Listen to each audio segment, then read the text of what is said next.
All right, let's talk a little bit about John Bunyan, the author of Pilgrim's Progress. And what era or what century did Bunyan live? Does anybody know? What century? The 17th century. And what country did Bunyan live? What was it? It was England, yes. And does anybody know politically what was taking place during Bunyan's lifetime? It was the English Civil War. The English Civil War, where there was the King of England and several kings of England, and there was the English Parliament. And does anybody know who controlled the English Parliament? A group of Christians. We call them a certain name. The Puritans, very good. So the Puritans were in control of the English Parliament. Does anybody know the one main Puritan who was both a military leader and the head of the English Parliament? Does anybody know his name? Cromwell. Sir Oliver Cromwell, yes. And he was a committed reformer and believer, and he set the Parliament against the king. And for a while, there was a war, and John Bunyan actually was a soldier in that war, and they defeated the king just for a very short amount of time, and then eventually the king took back over, and that led to Bunyan's writing of Pilgrim's Progress. All right, now, does anybody know what John Bunyan did and what his family did? What was their trade? John Bunyan was a tinker. Now, what is a tinker? Does anybody know what a tinker is? Hey, would you grab some notes back there, friends? As you're coming in, there's some notes on the table. John Bunyan was a tinker. And what is a tinker? A tinker is a handyman. A tinker is a handyman. And a tinker would come and fix stuff and fix metal pots and pans. And just if you needed a handyman, that's what a tinker did. And tinkers, they weren't rich, they weren't poor, they were just average folk. But John Bunyan became a believer after some people witnessed the gospel to him. He was a skeptic at first, and he became a believer. But he became a part of the Puritan group, and after the king reclaimed his throne in England, he wrote a law. Does anybody know? This is really extra credit if you know this. What was the law that he wrote in England? It was all about religion. The name of the law was the Law of Uniformity. And what it meant was, if the king and the Church of England didn't give you a license to preach, you weren't allowed to preach. And if you preached without the king's authority, you could go to prison. And a lot of the Puritans actually jumped ship and became a part of the Church of England because they didn't want to go to prison. But there was a few, and John Bunyan was one of them, who said, I'm not doing it. And he became what all of us good Baptists pride ourselves in being, and that is nonconformists. And that's what they were called, nonconformists. And Bunyan became a nonconformist because he didn't have any formal training and he didn't want to get licensed by the king or the Church of England, but he still wanted to preach the gospel and he wanted to be a pastor. And so he started a Baptist church or a nonconformist church. And as a result of that, he spent, does anybody know how many years in prison? 12. There was 2 times that he was in prison, a total of about 12 years. So now the imprisonment was not a great place, but it was sort of like the Apostle Paul during his house arrest. He was allowed visitors, and he was given the freedom to write. Now, occasionally, he was also allowed to go home. Bunyan had a lot of children, and actually, Bunyan in prison had more food given to him than his family. And his greatest suffering was not being able to provide for his family. And occasionally he would be able to go see them, but not very often. And it was the greatest heartbreak and burden of his life to see his family and many children suffer while he was in prison. And very late in prison, he had been there many years, he decided to write a story about the challenges of being a Christian. And he wanted to write a story that his children would be able to understand, and that is what we know today as the Pilgrim's Progress. And next to the Bible, it's the second greatest book that's ever been read, written. More people have read the Pilgrim's Progress, again, next to the Bible than any other book. And I'm super glad that you all have read it, all except for Chris in the back, who has not read the Pilgrim's Progress. To which we all should say, oh. So maybe today he'll be, encouraged to pick it up and read it. Now, we're going to not be able to cover all the chapters, but we're going to begin by just looking at some of the pitfalls and some of the interesting people and figures that Christian runs into on his journey. So let's start with the swamp of despair. Now, Christian is heading out of what city? The city of what? What is it? The city of destruction. And who would call the city of destruction? Of all the citizens who live there, how many people would call it that? One. Christian.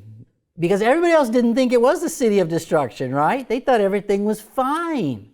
But Christian had been given the realization that his city was going to be destroyed by the judgment of God. And Christian had a burden on his back. And what did that burden represent? Sin. And was it an easy burden or a difficult burden? How difficult was it? Like, how difficult? How difficult was it? It was so difficult, he was willing to do what? Whatever it took to get it off. He was even willing to leave his city, even willing to leave who? His family. Was that easy for him to do? Did he cry a lot during the journey for his wife and his kids? Yeah. The whole time he was heartbroken that they wouldn't come with him. But they wouldn't. And he said, I gotta go. And after evangelist spoke to him and he realized what he needed to do, he just put his hands on his ears and he took off running to try to get to the wicket gate. But on the way, he meets his first two friends who also were coming out of the city of destruction, and their names were Obstinate and Pliable. And they didn't last very long, did they? No. As a matter of fact, Obstinate didn't even go hardly at all, and he just was yelling at Christian and how ridiculous you are, Christian, to leave the city of destruction. But Pliable, he actually went a little ways farther. And what happened to make Pliable turn back? The swamp of despair. The swamp of despair.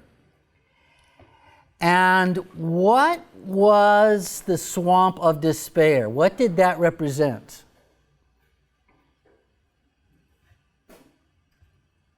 You may remember, what did the swamp of despair represent? It represented all of the sins of the people who were trying to get out of the city of destruction. And why wasn't it able to just dredge the swamp and make it clean in an easy path? Does anybody remember? Why couldn't they clean it out?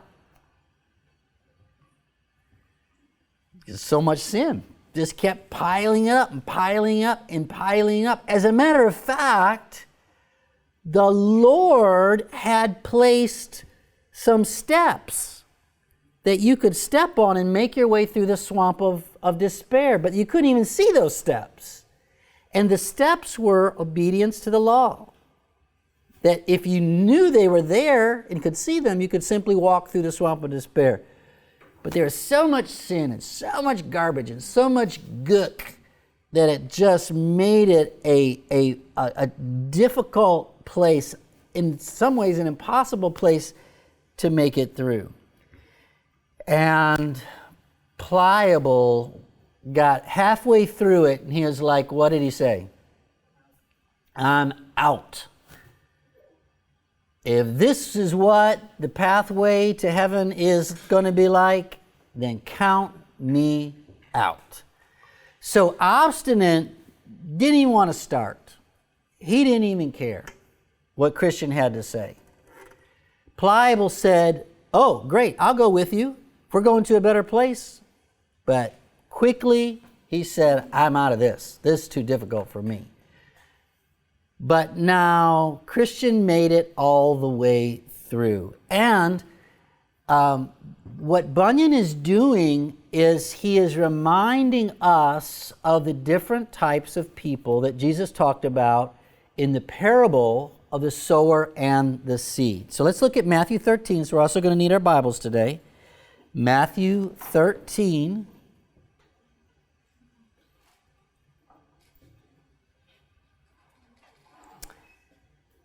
Verses 18 through 23. Matthew 13, verses 18 through 23.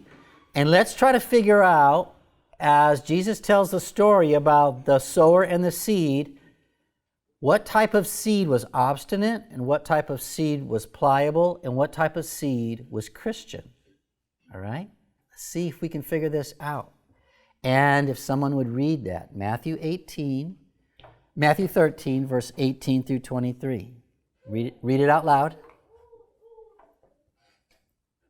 No, you can't read yet, baby.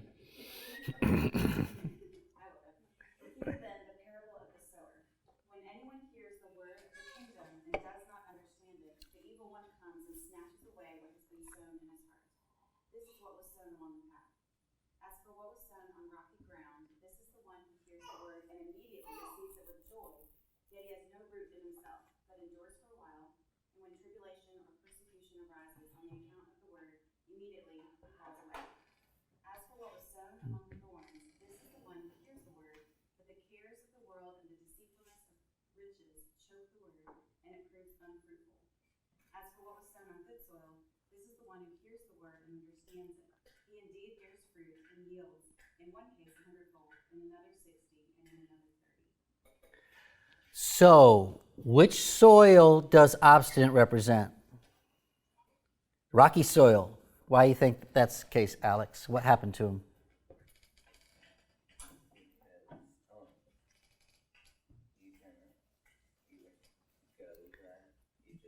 Yep, he didn't even care. The good news that Christian was trying to tell him just bounced right off his hard heart. So he didn't even begin. What soil does pliable represent?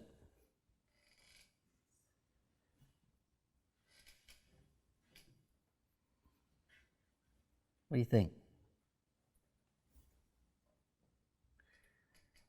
Actually, there's two soils. He would be probably more likely this was the rocky soil and that he sprang up for a short time and then Yep. withered in the tough suffocation.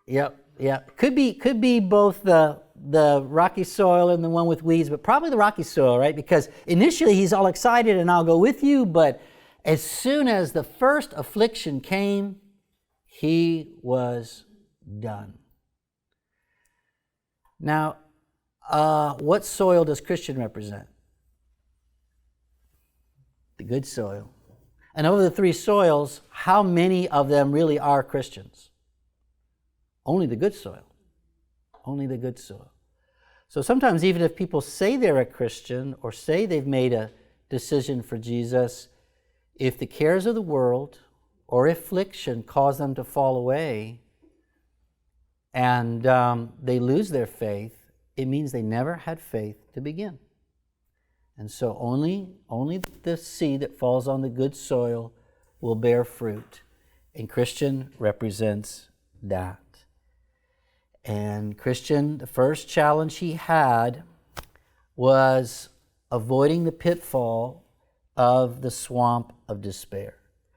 And if you've ever, as a Christian, struggled with depression, struggled with discouragement, if you've ever beat yourself up over your sin, or if you've ever let your circumstances get the best of you, and you just really felt like you are bogged down, then that's your swamp of despair.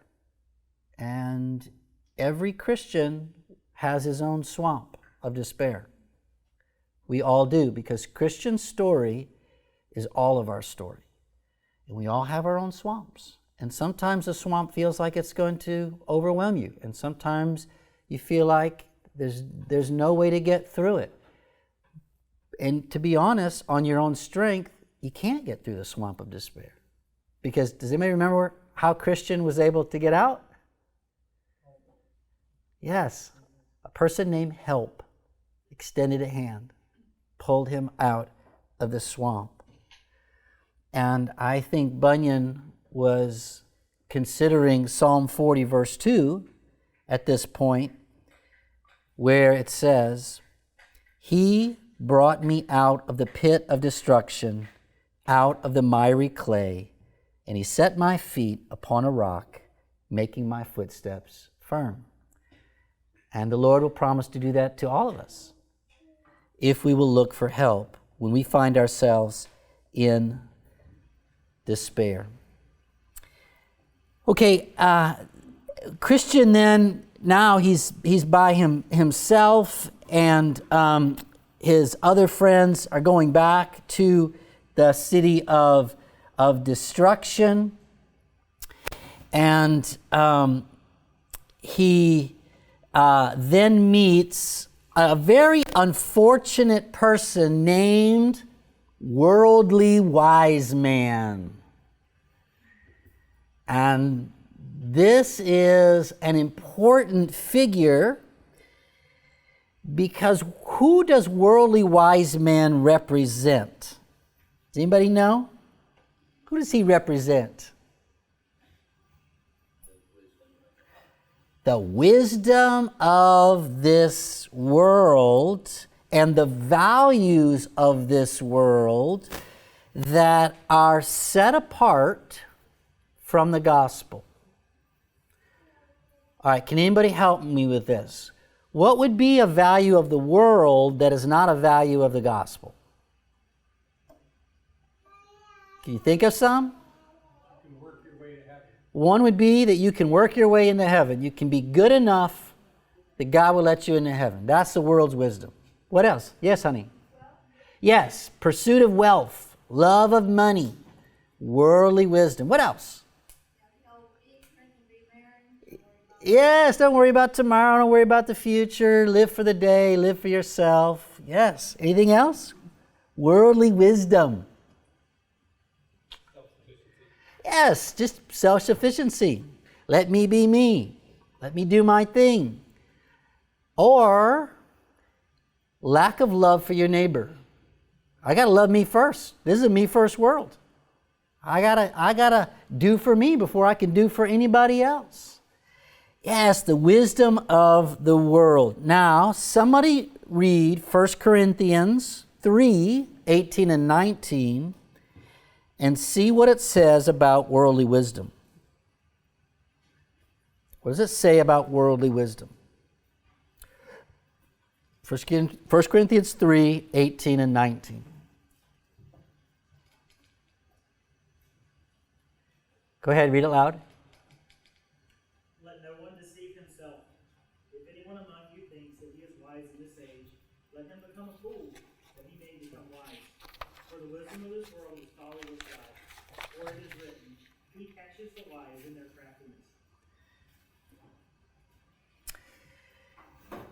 Okay, and so we got to be very careful as Christians not to follow the wisdom of this world.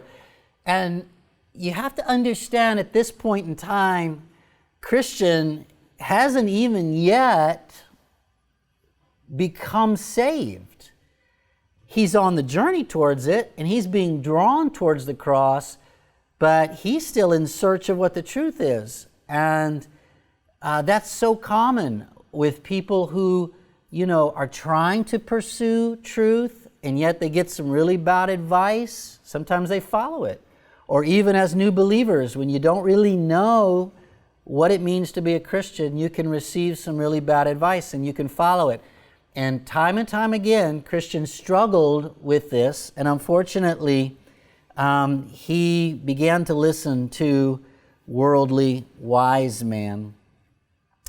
And then that just made his situation worse. But a good friend named Evangelist spoke to Christian and helped Christian to avoid worldly wisdom. And Evangelist told Christian, there are 3 things in the man's advice that you must absolutely hate. First, his cunning ability to turn you away from the true path. Second, his work in displaying the cross as unpleasant and repulsive. And finally, that he points you in the direction that ultimately leads to death. And so fortunately, Christian's friend Evangelist kept showing up at the right time and helping to guide him back. And then Christian makes his way through the wicket gate, and he finds that narrow way of Christ. He makes his way all the way to that hill where he sees a cross and an empty tomb, and his burden falls off his back, and he is saved and given some assurance of his salvation. We'll talk about that a little bit later. And then immediately he has to make his way up the hill of difficulty. And we'll talk about that in the next session. But then he finds himself in a place called the Palace Beautiful. And there he is given some armor, the armor of God, so that he can fight the good fight and fight the spiritual battle. And as soon as he leaves the palace, he immediately has to go down a difficult path, and there is a monster. What was the monster called? Apollyon. And who does Apollyon represent? Satan. Very, very good. And what was the way that Apollyon tried to defeat Christian? What were the weapons that Apollyon used? Does anybody remember? Yes, but what did they represent? Kind of. So Apollyon's greatest weapon was lies. he threw a bunch of lies at a Christian, hoping that those lies would pierce his heart and cause him to turn back. Like what? Does anybody remember some of the lies that he told Christian?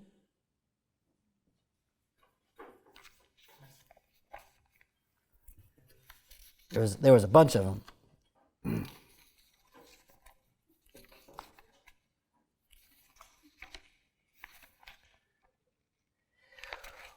One of the lies was, you come from my city. That's my city. You're a citizen of my city. You got to go back. What else? And that he believed in him. So he said that you should follow me because he used to be the leader of me. Exactly. Yes. Yes. Apollyon said, you really are mine. You really believe in me. You're a sinner, right? And do you remember how much you used to enjoy your sin?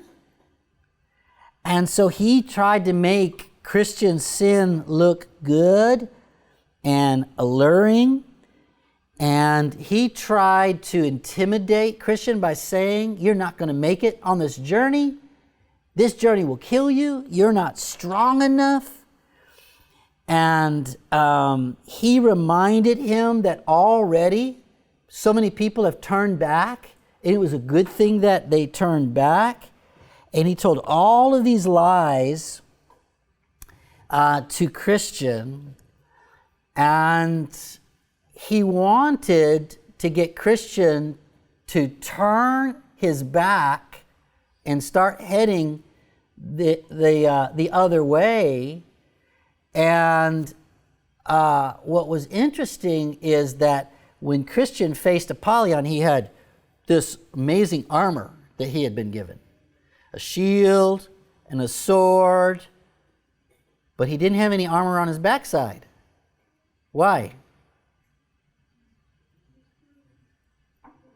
Why no armor? Why didn't the Lord give him armor on the back? So he wouldn't turn away.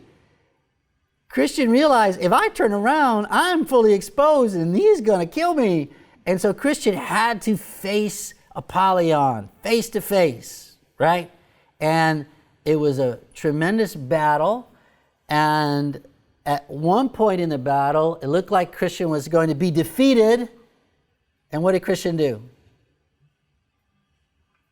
He had one weapon, sword, that represented what? What kind of? What else? The Word of God. The Word of God. And he pierced it into Apollyon. And Christian realized that he couldn't defeat Satan on his own, but he could resist him by the Word of God. Will someone read James chapter 4, verse 7?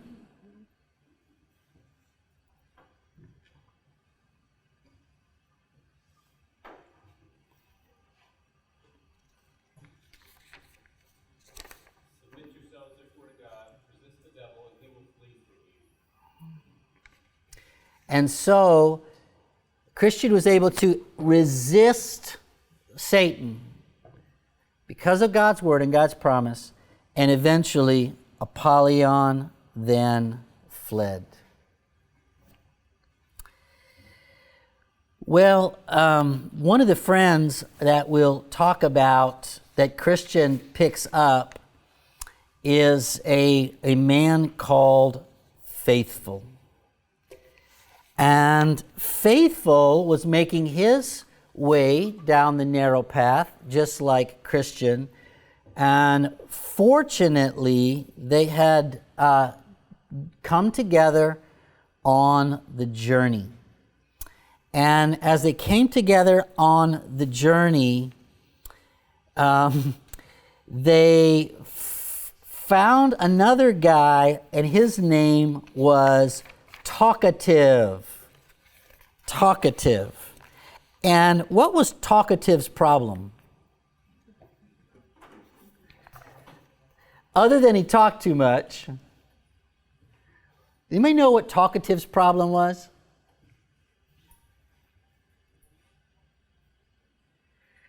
He was all talk, no what? No action. All talk, no action. He didn't obey. He talked a good talk. But he could talk about the Lord, and he could talk about salvation. He could talk about what it meant to follow the path, and he had an answer for everything. But when it came for him to put words to it, nothing. He refused. All he wanted to do was talk about it. And the Bible says faith without what? Works is what? Dead. So did talkative have real faith? He said he did, but he didn't have real faith because there was no works attached. And this is really important for Bunyan in the Pilgrim's Progress. Very important. Because one of the big themes of the Pilgrim's Progress is people who talk a good talk, but they don't live out their faith. And this actually represented many of the leaders of the Church of England that he refused to join. Because many of the religious leaders in England talked a good talk, and they would preach good sermons, but they didn't really believe. They didn't really believe. They didn't really live out their faith. You have to understand at that time that being a clergyman was a very good job. It was a well-respected job, and you could have an easier life than many people by being a clergyman. And so a lot of families who could provide their sons opportunities to be clergymen would do so. Didn't matter whether or not they were real Christians. It was just a good job, and it was an esteemed position. And so the Puritans were constantly having to deal with pastors who weren't really believers. As a matter of fact, there's one Puritan in England by the name of Richard Baxter. And he wrote a book about this. It's called The Reformed Pastor. And in the first chapter, he says, if you're going to be a pastor, first of all, you have to be saved. Step one. Be a Christian. If you're going to be a good pastor, you got to be a Christian. And he wrote that because so many of them were not. So many of them were not. And talkative, it just represents that person. Now, they eventually need to separate from talkative. But then, Christian and faithful, they make their way to a city called Vanity Fair. And what does Vanity Fair represent? Not really. Not really hell. Does anybody have an idea what Vanity Fair represents? The world. And what particularly about the world does it represent? What's that? Not necessarily. Does anybody know what Vanity Fair represents?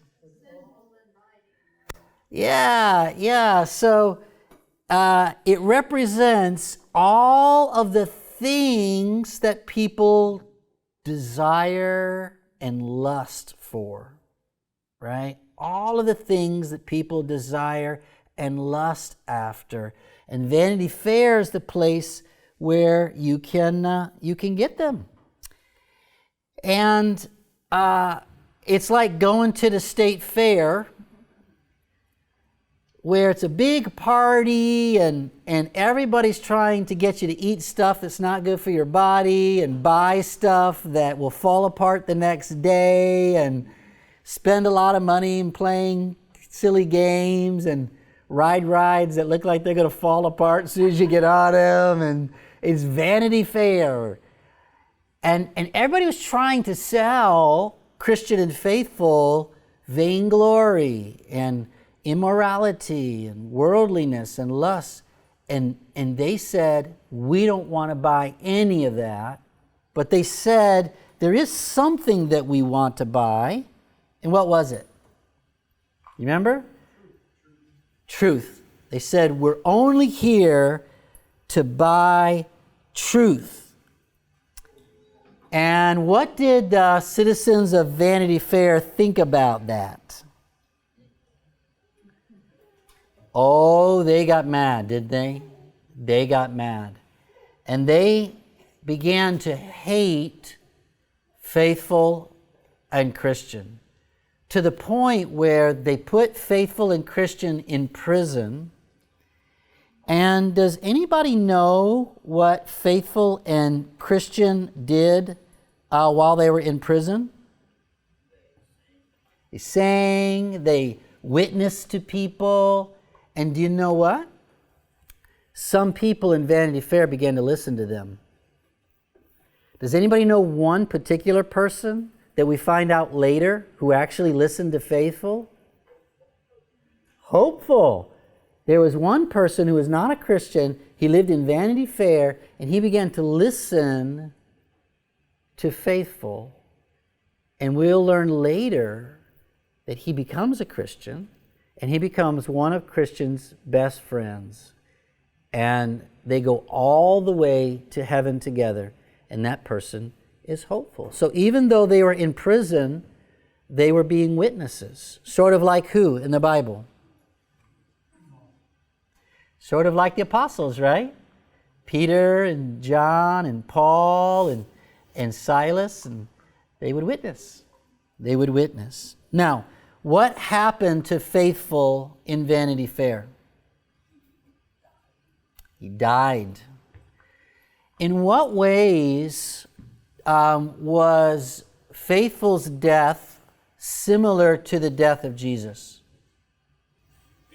They beat him. And before they beat him, what did they do? What did they do to Jesus?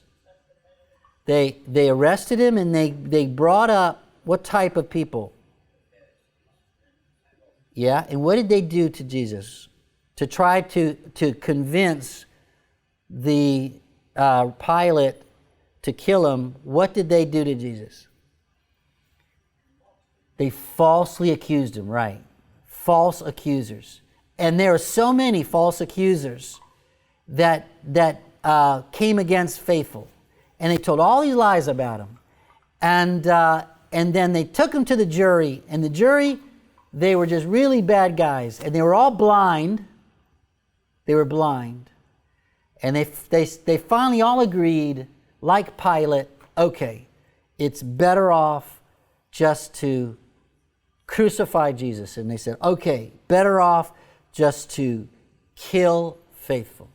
So having been arrested, falsely accused, they beat him, tortured him, and they burned him at the stake, which, does anybody know why Bunyan used being burnt at the stake as the way of Faithful's death?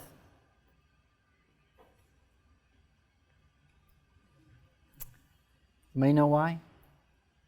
Is that what they were doing too? Yes. Yes. Yeah. And some of Bunyan's fellow nonconformists were burned at the stake. So this was the most common way to judge and to kill heretics, was to burn them alive. Because the thought was they have to experience fiery judgment. And it was also a sign for people that, you see these people that we're killing by fiery judgment, if you believe what they believe, then you'll experience fiery judgment in hell. And that was a way of keeping people scared and in the church. And so Pilgrim used that specific example. Well, Faithful, as soon as he died, what happened to him? He was immediately escorted to heaven. And so actually for Faithful it was better, because to die is what? is to gain, right? To live is Christ, but to die is gain. So you actually get to be with Christ more. And so Faithful was immediately escorted into the celestial city. And for a Christian then, he had to continue on the way, and he had to bypass the silver mine. And anybody remember the danger of the silver mine? Yeah, it offered you riches, but you could fall into it. And if you fell into it, it would bury you. And there's one really sinister character who was there at the silver mine trying to convince Christian. And he was a man by the name of Demas. Now, does anybody remember who Demas was in the New Testament? Anybody remember? Part of Paul's missionary band and forsook him because he loved the world. Yes. Demas was one of Paul's disciples initially, and he was a very close friend. And his name is mentioned 3 times in the New Testament, and always near the end of Paul's letters when he talks about his friends and gives instructions. And the first time that Demas is mentioned, he is called Paul's co-laborer. Demas labors with me. And the second time that Demas is mentioned in the New Testament, Paul calls him his friend. Demas is my friend. And the third time that Paul mentions Demas in the New Testament, he says, Demas left me. He's forsaken me for worldly riches. Demas, my co-laborer. Demas, my friend. Demas has left me. Isn't that sad? That we can have friends that we believe are Christians. We're convinced they're Christians. And we do ministry together for years and years. And people who we call friends. But something happens and they leave the faith and for the cares of the world. And Paul had a number of them, but one of them was Demas. And so John Bunyan is reminding us of the danger of that. And so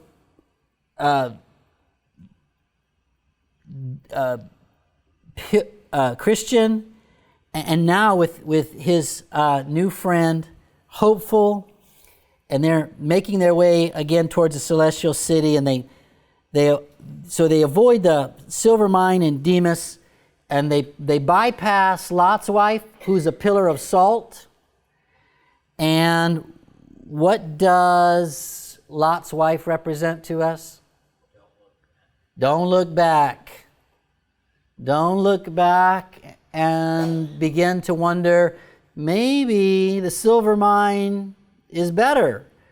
Maybe I should go after the wealth of the world, or the worldly goods. Unfortunately, Lot's wife looked back, and she shouldn't have. We can't look back on our way to heaven. Well, I want to finish up our first section by primarily looking at what happened when Pilgrim and Hopeful got off the path because they found a way that was a little bit easier, wasn't so hard, and it led them way away from the path towards heaven. And when they realized they were way away, they tried to turn back, but they couldn't because the rain came and it was getting dark, and they were exhausted, and they fell asleep. And do you remember whose lawn they fell asleep on? The giant despair. I'm going to start reading in chapter 9 about Doubting Castle. And not far from the place where they were lying, there was a castle called Doubting Castle. Giant Despair, the owner of the castle, got up early the next morning to walk up and down his fields and found Christian and Hopeful asleep on his property. Now the pilgrims were rudely awakened by the gruff and brutal giant demanding, "Where are you from? What are you doing on my property?" They explained that they were pilgrims who had lost their way. "You're trespassing and you have no right to trample upon and sleep on my property. You must come with me right now," he said, forcing them to go along with him. They had very little choice that was given, and he was much bigger and stronger, and they could say very little as they knew it was their fault for being there.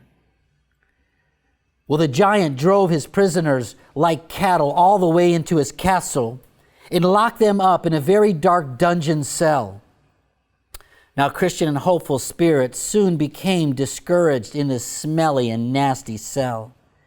And they laid there from Wednesday morning until Saturday night without any food, water, or light, or even someone to ask, "How are you doing?" The dungeon was a sinister place, far away from any friends or family. And it wasn't long before Christian became depressed, knowing it was his hasty advice that got him into the mess. You see, Christian had convinced Hopeful to take the easier path. It didn't hurt their feet so much. And Hopeful wasn't sure about it. But Christian convinced him to go off the way. And Hopeful thought his friend Christian knew better. He had been on the path longer. So he unfortunately followed him. Now remember that John Bunyan knew what it was like to be in prison, and to knew what it was like to be in a cold, dark place, and to know what it was like to realize that he was stuck there. And so part of Bunyan's experience comes into play. Now, Doubting Castle was ruled by the giant Despair, who also had a wife, and her name was Diffidence. Does anybody know what diffidence means? Yeah. Diffidence means that, you're really not too confident that you know the truth, but you're kind of sinister in that. And as the giant was going to bed one evening, he told her what he had done and explained how he had taken a couple of prisoners and thrown them into the dungeon for trespassing on his property. "What do you think I should do with them?" he asked his wife as they got into bed. And Diffidence was very curious about these new prisoners, and she said, "Tell me more about them. Who are they? Where do they come from? And where are they going?" The giant told her everything he knew, and already Diffidence did not like or trust Christian and Hopeful, and quickly offered this advice: "Tomorrow, you should go down to their cell and beat them without mercy." Well, he got up the next morning, he grabbed a short, heavy club, and he went down to the dungeon, and he beat them like dogs, even though they showed him no disrespect.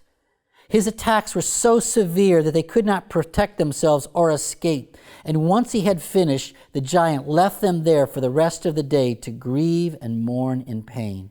That night, Diffidence talked with her husband once again about the prisoners and discovered they're still alive. This time, she advised him to recommend suicide to Hopeful and Christian. Now, why did Diffidence tell her husband, Despair, to go and try to convince Christian and Hopeful to kill themselves? Why did she say, try to convince them to commit suicide? This is very important.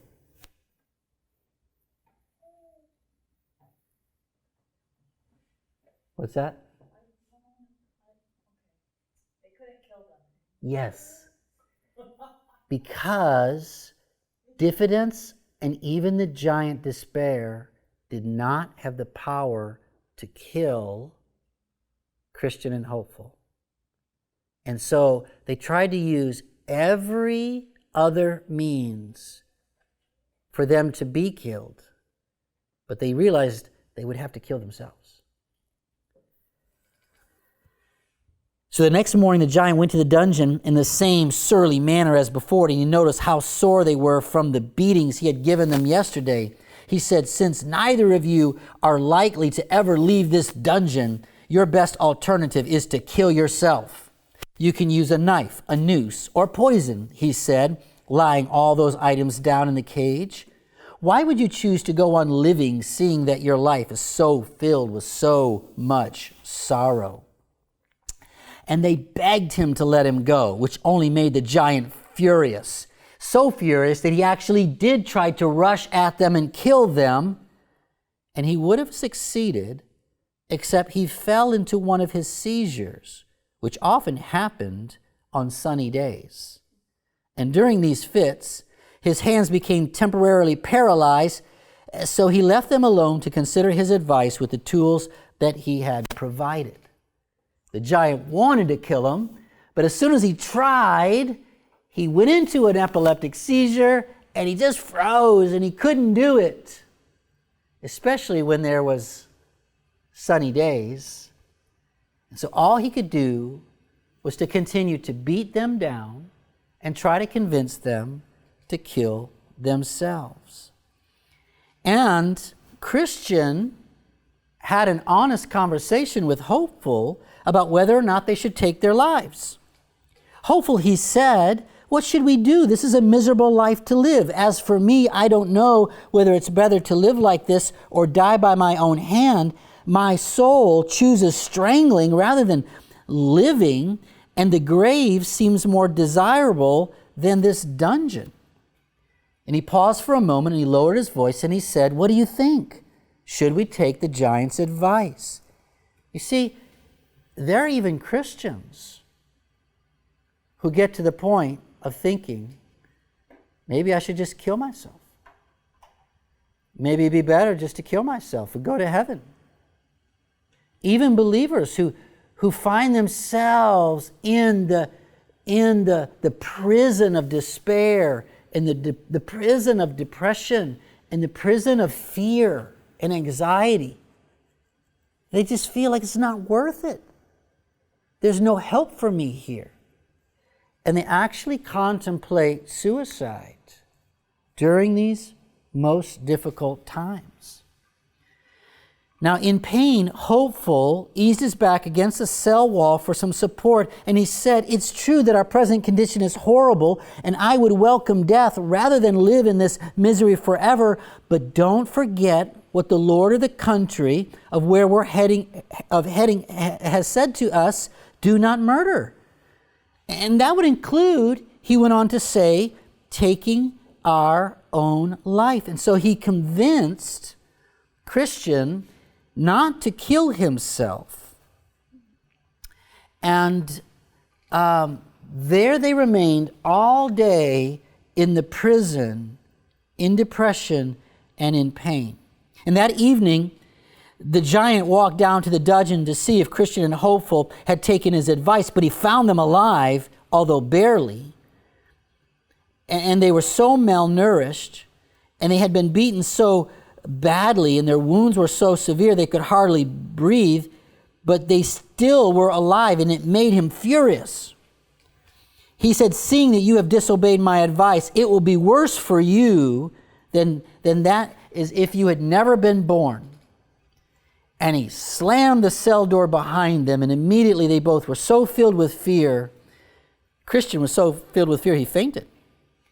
But afterwards they kept talking, and again Christian was thinking, maybe I should kill myself, and they kept going back and forth. But then Hopeful said, but Christian, remember all of the things you've already overcome. So many challenges, and you even faced Apollyon, and you realize he couldn't kill you. So don't kill yourself. And he said, "Remember," I love this, "I am in this dungeon with you, and this giant has wounded both of us. And so please have a little bit more patience," he said. And that night, again, Giant Despair goes to see his wife, and she says, "Did they kill themselves?" And he said, "No, they are strong scoundrels."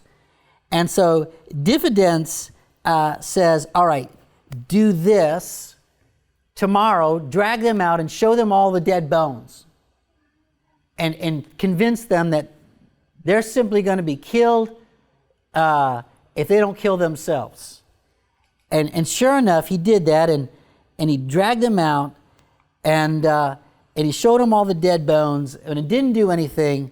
And so Giant Despair beat them mercilessly. And all day on Saturday, they were in the same miserable condition as before. And that night, Diffidence and her husband were once again talking about their prisoners. And the old giant was amazed that neither his beatings nor his counsel could get them to take their own lives. And Diffidence began to feel uneasy about this. She said, I fear that they are living in the hope of being rescued, or maybe they have a tool in which they can escape the dungeon of despair. Do you think so? Giant said. Well, in that case, I'm going to search them in the morning to make sure they don't have any tool that might help them to escape. It was Saturday night around midnight, and Christian hopeful began to pray, and they decided they would pray all night until morning came. And it was just a little bit before morning, and remember, the giants would come down and search them, that all of a sudden Christian had a revelation, and he realized, what did he realize? I have a key. I've had it the whole time. Maybe the reason why I was given this key is to unlock this prison. And sure enough, he puts the key in, he unlocks the prison gate, opens it up, and they go running out, and they go to the door, they unlock the door, and they go running out, and they're making their way to the gate. And as they're unlocking the gate, it's really creaky, and Giant Despair wakes up, and what does he do? He comes running after them, and he's going to beat them to death, and then he goes into a epileptic shock and fever, and he couldn't move. And Hopeful and Christian escape. And Bunyan reminds us what the Apostle Paul said in 1 Corinthians chapter 10, that there is no temptation that's not common to all of us. And when we find ourselves in a time of trouble, He will help us to escape. As Christians, all of us have the key. And we don't have to live in despair. We don't have to be beaten down by fear. We're all given the key to escape. And remember, fear and despair cannot kill us. They cannot. Now, they can try to convince us that we are not going to make it, but they can't kill us because we belong to the Lord. All right, with that, let's take a break.